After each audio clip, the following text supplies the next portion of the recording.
Persimpangan dan pergantian adalah dua hal yang tidak bisa tidak selalu ada di dalam kehidupan manusia.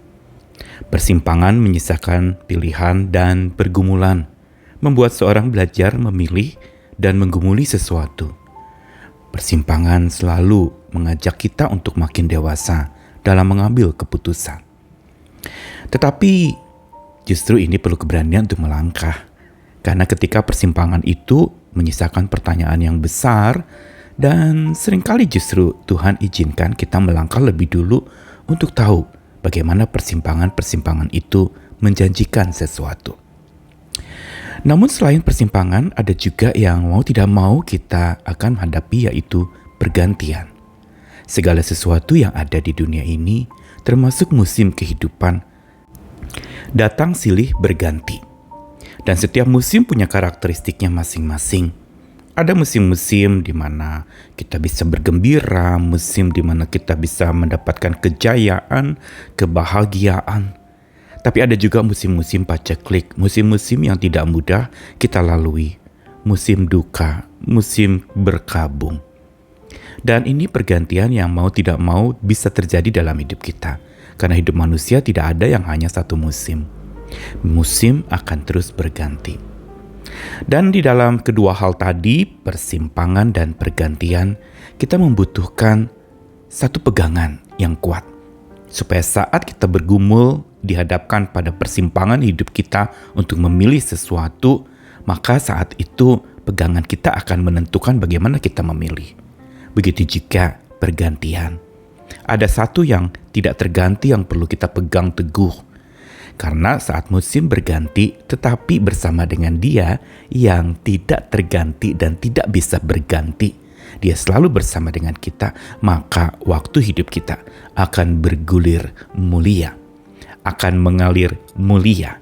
Tidak mengalir begitu saja atau mengalir sia-sia. Tidak bergulir begitu saja atau bergulir sia-sia. Tapi bergulir mulia bersama dengan Dia.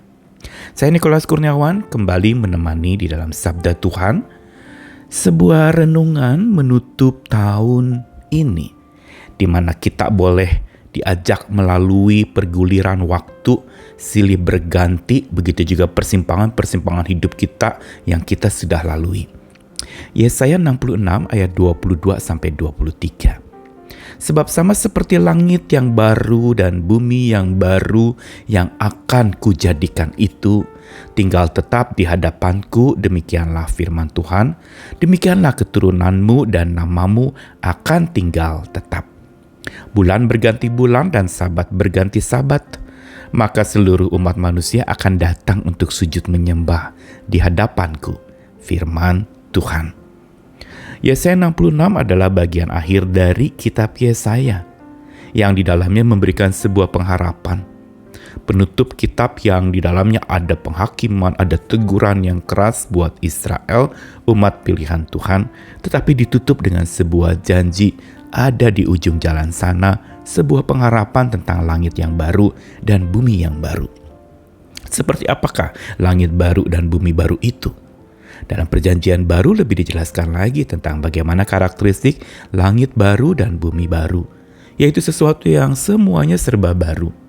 Dan catatan yang paling penting, hanya bisa dimasuki oleh mereka yang sungguh sudah mengalami, dipaharui oleh Tuhan Sang Pencipta bumi ini.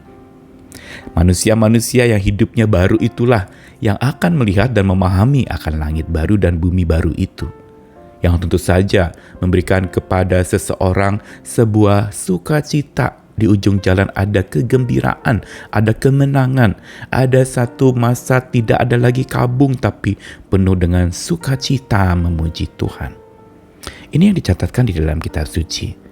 Langit baru dan bumi baru justru memberikan harapan baru, dan setiap hari kita selalu akan melihat bahwa kalau waktunya saya datang ke langit baru dan bumi baru itu, bersama dengan kekuatan baru dari Tuhan dan hidup baru yang dijadikan oleh Tuhan dalam diri kita, maka kita akan menjalani hari demi hari itu tidak bergulir begitu saja sia-sia. Seringkali kita berpikir dan punya konsep bahwa jalan hidup itu sudahlah Pak, gak usah repot-repot, ngalir saja, biar saja, let it flow, mau dibawa kemana ya ikut. Tentu saja ini bertentangan dengan apa yang Tuhan ciptakan dalam diri manusia, bahwa manusia bisa memilih dalam persimpangan-persimpangan itu.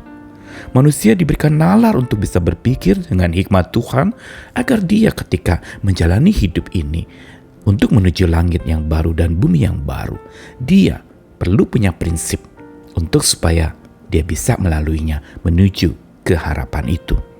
Dan untuk itulah maka pegangan penting dalam hidup manusia, yaitu Tuhan yang tinggal tetap. Dan itu yang dikatakan di dalam Yesaya 66 ayat 22 tadi. Ada kata yang menarik sekali, tinggal tetap.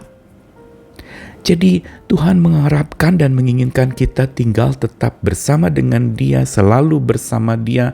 Dan dikatakan tinggal tetap di hadapan Tuhan, dan keturunan dan nama kita juga akan tinggal tetap. Berarti ada satu kestabilan di tengah-tengah persimpangan dan pergantian yang bisa terjadi, persimpangan-persimpangan hidup kita untuk kita memilih, atau pergantian-pergantian musim termasuk pergantian tahun yang akan kita jelang nanti. Ini semua justru mengajarkan kepada kita memang itu tidak tetap. Musim tidak selalu sama, tidak ada yang tetap. Begitu juga pergantian itu terjadi, dan juga persimpangan membuat kita tidak bisa tetap hanya memandang persimpangan itu, tapi perlu ada sesuatu yang tetap yang kita pegang, yaitu Tuhan, untuk kita bisa melangkah lewati persimpangan dan lewati berbagai macam tantangan dalam hidup kita, termasuk juga saat pergantian demi pergantian terjadi dalam hidup kita. Dan yang menarik, dalam Yesaya 66 ayat 23 dikatakan bulan berganti bulan, hari Sabat berganti hari Sabat, maka seluruh manusia akan datang sujud menyembah di hadapan Tuhan. Ini rahasianya. Pergantian boleh terjadi, persimpangan boleh membingungkan, tapi agungkanlah Tuhan senantiasa, pegang dan berjalan bersama dengan Dia. Ini rahasia untuk kita melewati pergantian itu tidak dengan harap-harap cemas dan kebingungan. Mungkin kita dikhawatirkan pikiran kita oleh masa depan yang diramalkan akan tambah sulit dan sebagainya. Pergantian bisa terjadi, jadi lebih baik atau jadi lebih buruk. Kita harus siap, dan inilah harapan kita berpegang kepada Tuhan. Begitu juga kita akan dihadapkan pada persimpangan-persimpangan baru untuk menentukan pilihan ini dan itu. Tapi dalam persimpangan dan pergantian yang ada, tetap berpegang teguh kepada Tuhan. Sabda Tuhan hari ini mau ajarkan kepada kita bahwa waktu akan bergulir sia-sia tanpa Sang Maha Mulia.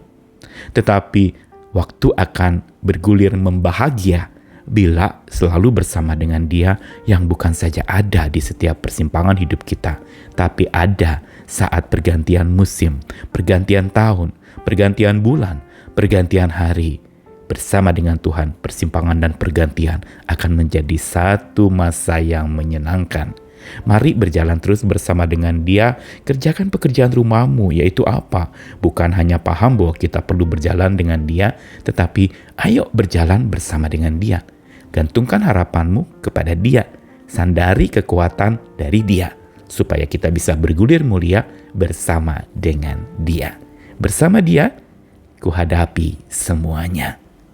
Selamat meninggalkan tahun ini, dan selamat menjelang tahun penuh harapan, hari esok bersama dengan Dia, pemegang hari esok kita. Tuhan mengasihi dan memberkati kita. Amin.